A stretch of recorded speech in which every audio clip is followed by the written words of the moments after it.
Fantastic. All right. Well, today I got a fantastic guest of mine here that's local to our Charlotte market. It's been an inspiration to me as well as many others that go into his network. But Jay Parker is with me today. So thanks for coming in, Jay. Well, thank you for having me, Ernie. Absolutely, and I appreciate it. So you're obviously I've been to a lot of your meetups over the years, and I've known you for quite some time, and we go to the same barber shop. So I mean, Yeah, we absolutely. have a lot of similarities there. But so we'll dive a little bit. Tell us the network, who you are, what you do, and how you got started into the real estate space, and then kind of into the coaching and speaking that you currently do. Yeah. Well, I got started in 1983. I'm sorry, 93. And I was working for a company called 84 Lumber. And while working there, a lot of the customers that came into the store were landlords. And so this one particular gentleman came in and I was waiting on him and I just asked him, I said, "Hey, well, what do you do?" He said, "Well, I'm a landlord." I said, "No, no, no. What do you do for a living?" He said, "That is what I do for a living." And, at that time, I never could imagine being a landlord and doing it for a living or making enough money doing that and doing it for a living. And so that's kind of what got everything, my juices flowing is I was so intrigued by the fact that he was renting houses and was able to sustain a lifestyle. And I was like just amazed. And I said, man, that's for me. That's what I want to do. And so I moved to Charlotte in 1994. And from 93, when I left 84 Lumber to today, I've not ever had a job since. And so I've just been doing the real estate thing and loving it. I love every minute of it. From time to time I have to pinch myself to see, if is it real. I Yeah. mean, how many people can say that they haven't had a job for 30 years? And it's I can't imagine actually working a corporate job. I can't imagine it. Yeah. It's definitely a hard thing. I got out of uh the commercial sales side in 16 and kind of the same thing. Like I haven't turned back since, even though there are some nice things to it. It's like you can just turn it off and walk away at certain your time and just go in and focus on your stuff. But this the real estate and doing the landlord side. I mean, yeah, you have your tenants to deal with. You have issues that come up. You have the problems that arise from maintenance, things that go into it.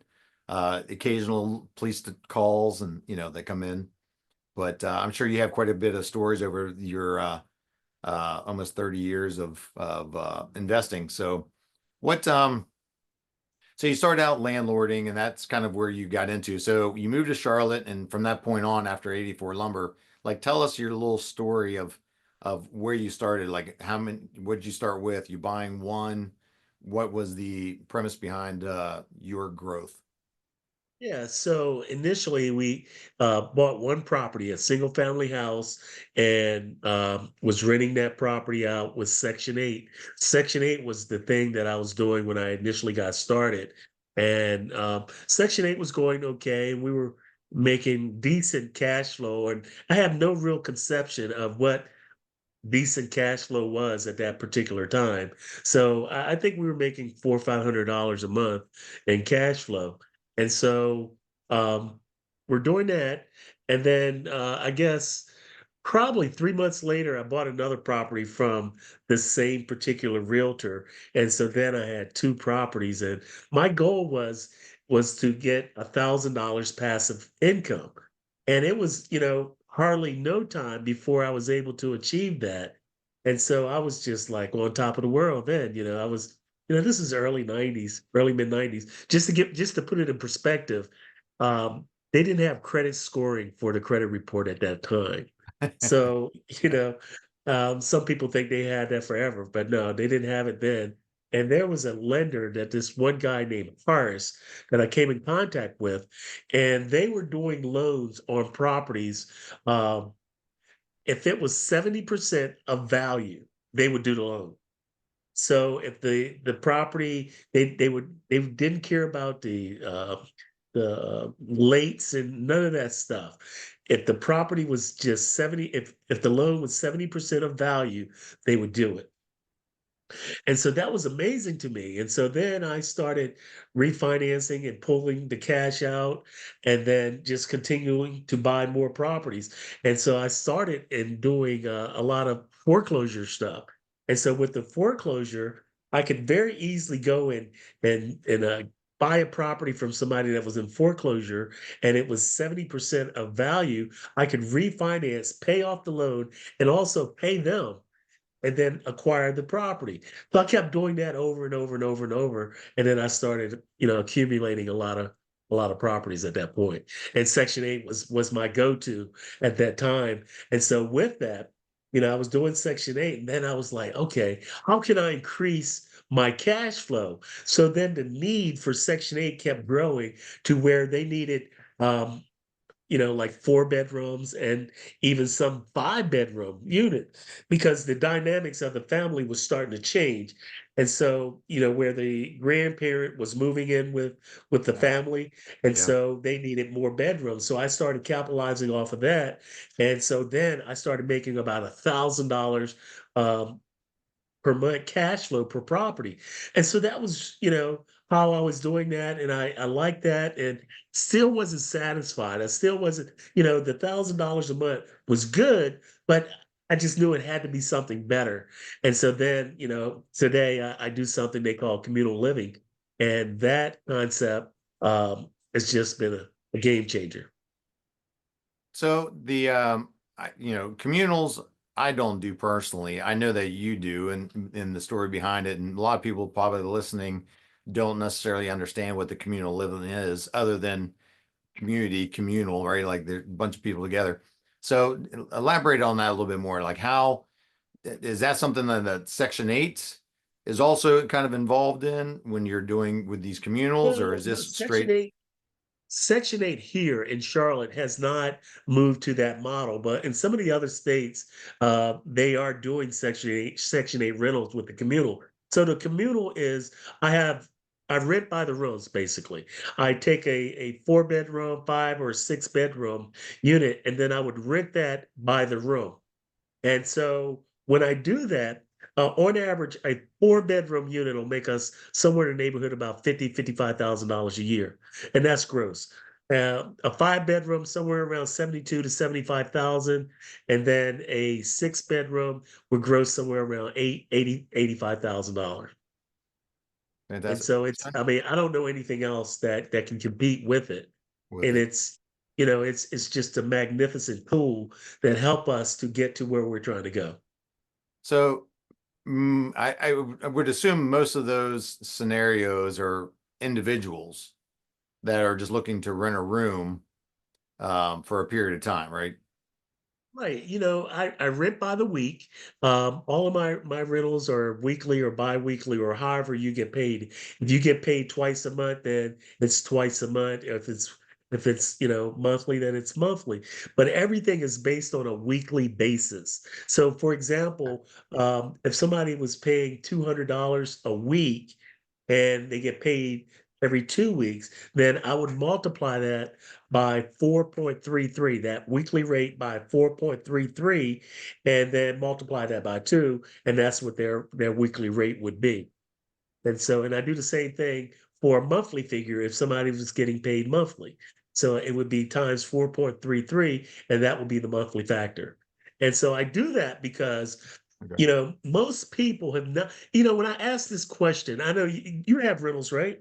Mhm. All Yes, right, let me ask you this. So you collect your rent. How frequently do you collect your rent? once a month. Once a month. And then I also ask the question, why do most people collect their rent once a month? It's just you kind of the with the single families anyway that they just do it once a month versus because you're locked into a year lease typically. Well, I mean, you could do it weekly or bi-weekly and still be locked into an annual lease. Sure. So here's my reasoning behind that. Would you rather, as an investor, would you rather get paid 12 times a year or 13 times a year? 13. 13. So by me collecting weekly, I'm able to capture those 4 months that have 5 Fridays. So therefore, I get paid an extra month at the end of the year. Does that Okay. make sense? Yeah. So it's just mathematically, it just makes sense. And it's, they said statistically, the average person, if they have a financial crisis of $1,000 and most rents per month is over $1,000, it's nothing that that tenant can do to recover from it. Correct. So if that's the case, you don't know of a financial crisis until the next month is due.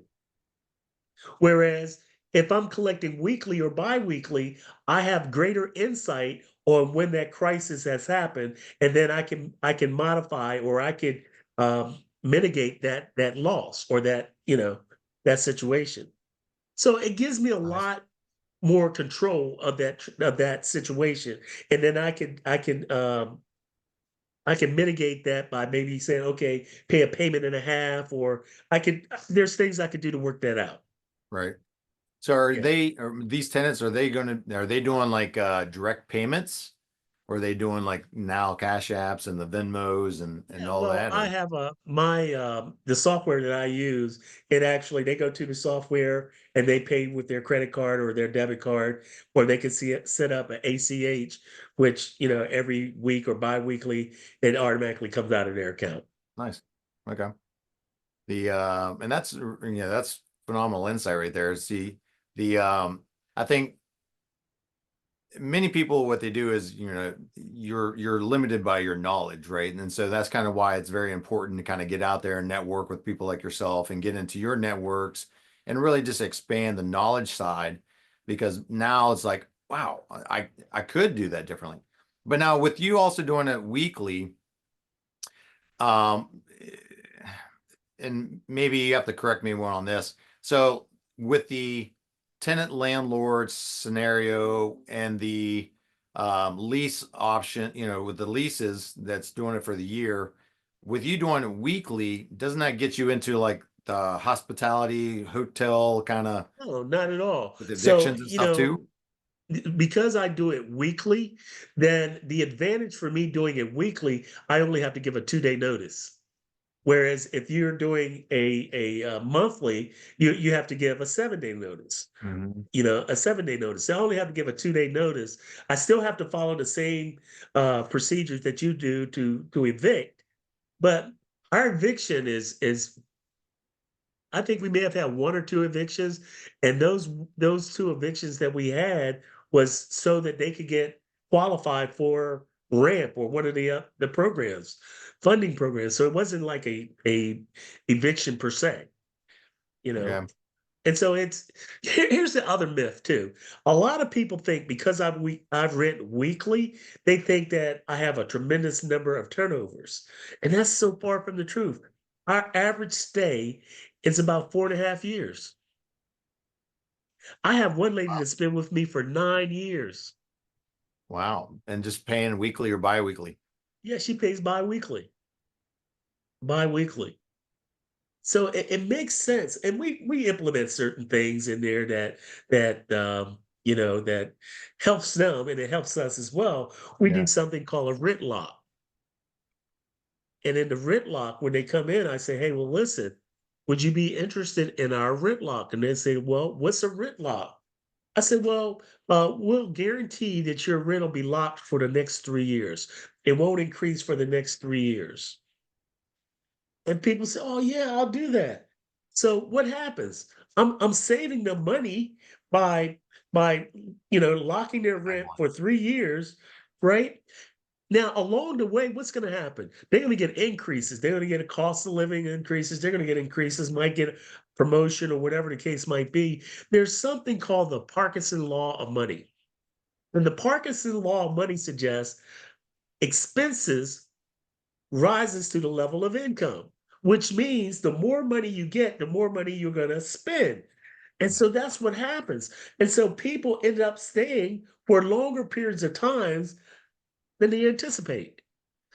And so they're thinking, well, I'm going to stay here and save some money, and then I'm going to get me a place. Well, the same thing is applying, or is applying with that, because the rental rates are constantly increasing. As the rental rates increase, their income is not increasing to keep up with the rental rate. So otherwise, they're forced to stay, and I keep them on average 4.5 years, and sometimes even longer. Crazy. That's all. I mean, that's fantastic. So what's kind of your average rental rate right now per room? Yeah, You have it kind of like a starts. flat, you don't have a No, flat well, it starts at all somewhere around 225.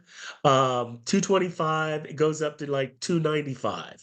And that's per week. per week. And yeah, and that depends on amenities. Like I have some rooms that have their own bathrooms. They're little larger. Those are your 295s. I have some 250s, 275 that have their own bathroom as well. They might be a little smaller and they don't come with as many amenities because of the size. Right. Um, and the rooms that are like maybe a smaller room, and those rent for 225. Okay. So let's talk about the real estate side of it for you. So you have this communal mindset and you're saying, okay, hey, the more rooms I get, the more opportunities I have for the monthly income coming in. So 6 bedroom houses aren't typical, right?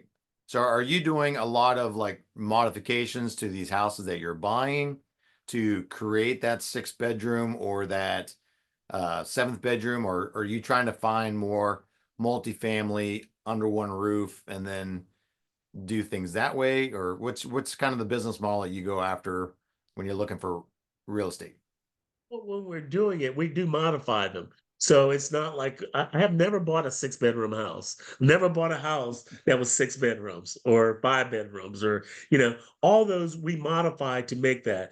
And in many cases, what we'll do, we'll take the garage and convert that garage into maybe 2 bedrooms or 1 bedroom, just depending on how big the garage is and how the house is situated. And so that's how typically we get their 6 bedrooms, or we get the 5 bedrooms. So it's not like it's built that way. We modify it like that, and then Right. we set it up to where it has a very functional flow. It flows like a regular house would flow, and they're amazing. They're amazing. Yeah. Um, all right. So speaking on that, since there's not really a lot of like 6 bedroom houses and things, have you got to the part? Because I know that this is a long-term play for you, right? This is a long-term side of rentals. So your goal is not to sell, but what if you have to sell? So then how I feel like the values would be skewed based off of it being a 6 bedroom and really there's no comps to go out there to support the values. Have you ran across those yet? Well, we had not me personally, but another owner, communal owner, had a situation where they created a 6 bedroom, 5 bath, and of course, it was hindsight. After the fact, we realized, that we don't have comps. And so the value that they were looking for, they didn't get, but they did get value adequate enough to make so they could do whatever it was that they wanted to do. And so, but became more mindful of houses when we're doing them, that there are comps to support it. So if we're doing a 4 bedroom property, that we have comps to support the value. Or if a 5 bedroom, have comps to support the values. I have one property that I picked up for 177 in Mid Hill. And so, Mid Hill, you have some larger homes over there. And we made that property a 5 bedroom. I think it's a 5 bedroom, three, one, two. It's a 5 bedroom, 4 bath house. And so we made it a 5.4, and we bought it for 177. It came in at 420. So we didn't have any problems with getting the values of it. And we were in it about 200,000 after the rehab. After we added everything, we were in it about $200,000. And so we were able to refinance it and get all of our money back and some, and then we stick the difference in the market. And so we stick it in the market, and then we create, you know, a really nice portfolio of stock, and then we get a line of credit against the stock. Hmm. And so we're not paying any taxes on the line of credit from the stock because we didn't sell any. So we take that money, that line of credit, we buy more property, we refinance it, pull the cash again, and then we just keep rinsing, repeating that cycle. And so it's a beautiful thing because what happens, it allows us the velocity to keep up with everything else that's happening in the economy. Right. So a lot of people, go to different meetings and they're talking about doing a $60,000 down payment or whatever, and then they're doing a modification that might be another 30 or $40,000. And when they refinance, they're only able to pull out 20 or $30,000, and all of that other money is left in the transaction. Mhm. Eventually they're going to be out of business because they're not going to be able to grow by, unless they find some new money. So they're going to Right. constantly looking for more money to do the next deal because they, in my opinion, didn't buy right. Right. I I think you got to, agree. it's important when purchasing a property that you buy it on sale, not for sale. And most people buy properties that are for sale. Yeah. And so they're forced to leave money in the transaction, or they're forced to sell it. Yeah. And so then when they sell it, they say, oh, I made $100,000 on this transaction. Well, it's not really a true $100,000, right? Because you're not going to realize $100,000. Once you pay capital gains and you pay taxes, you might have 50% left over. But Right. here's the crazy part. You have put out 100% of your efforts for 50% of the profits. I mean, you're hustling backwards, right? So, and that's the key thing with buying it right and refinancing and pulling the cash and dumping it into the stock market and then being self-funded in a lot of your own transactions. Because I don't have to call somebody and say, hey, look, I need this much money or I need this or whatever. I just call, the brokerage house and say, hey, look, can you put X amount of dollars in my account, or can you wire it to this particular attorney? And we close. That's simple. So the values of the property, and then so where am I going with this? The direction of it is like are you doing the DSCRs on these when you're refinancing them now, since they're Yes. rentals? So then Yes. you're gonna, But so you're in that same 70% of value. So on your example where you said, hey, you bought it for 177, you're kind of all in for about 200. It was worth 420. Obviously, you're at like a little bit lower than 50% value on that. So you're able to pull up to that 70% value, or in that case, about 283, almost $300,000. So you're taking back your 200 plus an additional 80 or 100,000 of money exactly. Yes. to go out and go buy some other ones. Absolutely. Yeah, that's fantastic. Absolutely. And just keep it going. If you keep buying right, you can keep that cycle going on and on and on and on. And Yeah. so what happens, watch this, your stock portfolio continues to grow. I was just telling somebody the other day, Tuesday, I think I made almost $21,000. And yesterday I think it was like 20, almost $24,000, 2 days. So today I'm expecting another 20 plus $1,000 day. If we do that 5 days in a row, $100,000, and I didn't even leave the house. That's amazing. That's fantastic. So, but you're saying stocks. So are you taking funds and then just kind of placing it in the stock market in certain Yes. things? So that way, Yes. until you find the next deal, then you pull it out. And so you're making money on Yes. it while you're doing that. Okay. Right. Yeah, I mean, I don't say, hey, look, go buy this, go buy that, or whatever. I buy safe bets, right? And I buy them at a good price. And then again, I'm buying it on sale. And then it just goes. This one particular stock, I bought it about a year and a half ago. I paid $95 a share, and it's up now $210 or somewhere around there Okay. a share. So I made money on it, Yeah. right? And so they'll give me a lot of credit against that. And then I just keep doing it over and over and over and over. Nice. Repeat and rinse and repeat. Rinse and repeat. Yeah. So yeah, obviously you're more keen on the stock market and things that's happening as well. And of course, over the last year, it's had its dip downs and stuff in there, but you follow that in congruency with the real estate markets and what's happening there because they seem like they kind of ride that same cycle a lot, right? Well, we had an election, and and the day of the election, the stock market went crazy.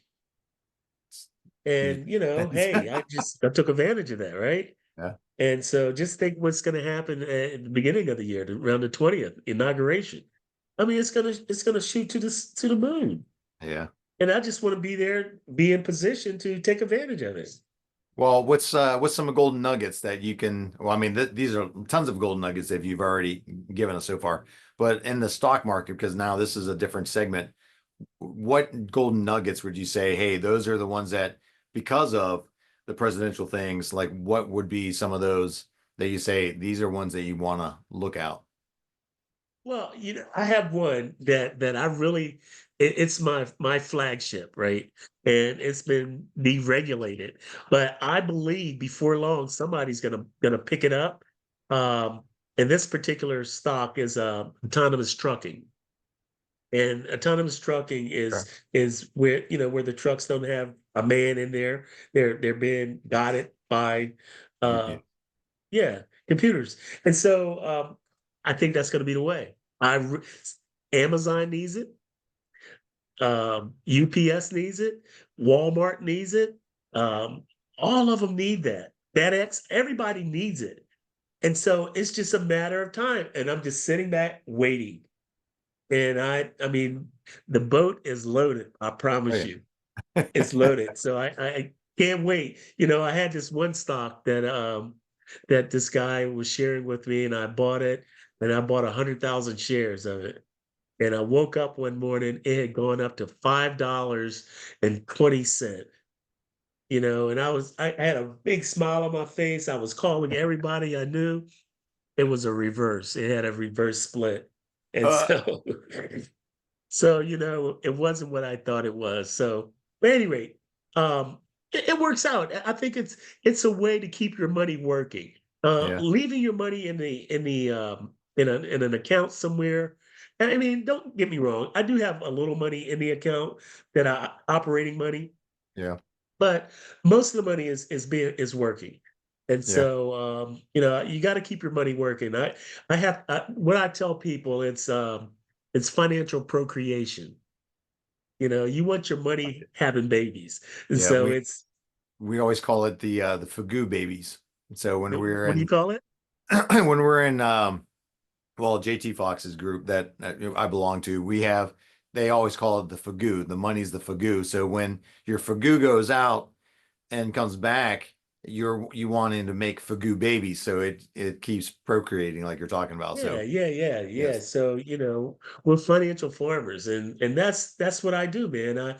I've come up with different ways, or I hear different ways, and then I implement the ways to do that. Like one of the things is like I have an account over or a credit card with Bank of America, and they I was bragging one day. I went in there and I said, yeah, this particular bank gave me a 1.5 cash back. And they said, cash back. They said, but aren't you in the wealth management program? And I said, yeah. They said, well, I can get you 2.62%. I said, well, okay, great. So, they gave me the card 2.62%. So I pay all my bills with that. So by paying all my bills every month, I make $700 just by paying my bills from the cash back. So I take that money and I dump it in the market, and I just keep rinsing and repeating it. yeah, It's a simple process, but it's another way of making money, or procreating, financial procreating, right? yeah, And so yeah. that's what I do. I just look for other opportunities, other way. I was listening to a lady, and she was saying something about how to get three times the return on your money. And I got to go back and find that so I can listen to that and see if I can get some other things that I can implement to improve my situation. Yeah. Yeah, and I mean, I think that's kind of, I mean, what you're dropping, the knowledge you're doing right now is just amazing. So thank you so much for it. The I think there's always so many nuggets out there that people can listen to, and there's always like the shiny penny syndrome, right? The shiny coin. It's like, so, how do you say, hey, this is the right path? Like this is the path that I need to follow because I mean, obviously, there's so many mentors out there that are free to follow, and there's so many coaches that are out there that you pay to follow. And it's like, when do you learn or say, "Hey, this is the right one. Like this is the one that I want to follow because they have the end goals of what it is that I want in my life." Is there anybody of those that sticks out to you that is your mentor and your coach? Yeah, I've had a lot of people that I've listened to and that I follow, and the biggest thing that I try to avoid or minimize is my tax consequences. Yeah. And so, um, most people, when they get into real estate, one of the things that they do, they say, "Oh well, I want to flip some houses. I want to do a fix and flip, or I want to sell some houses so that I can buy and hold." And I'm like, "Well, why don't you just buy and hold from the gate?" And they said, "Well, but I don't have any money." And I said, "Well, you don't necessarily need money to get started. You just need to have a concept to follow, a blueprint, if you will, to follow." And I said, it's not a secret, but it is a system. And if you follow the system, you can acquire it. I said, because if you're wholesaling, one of the things that happens is you apply 100% of your efforts for 50% of the profit.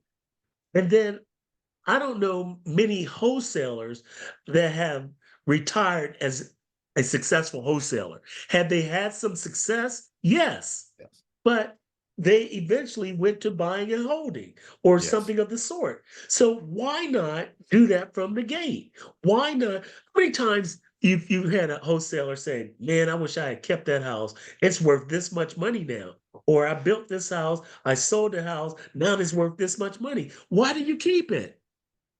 Why didn't you keep it? If you Yeah. had kept it, then you would have been reaping the benefits of all that appreciation. Well, let me ask you this. Do you think houses will continue to appreciate? Oh, absolutely. Absolutely. So why not be a participant of that appreciation? Yeah. Why give it up?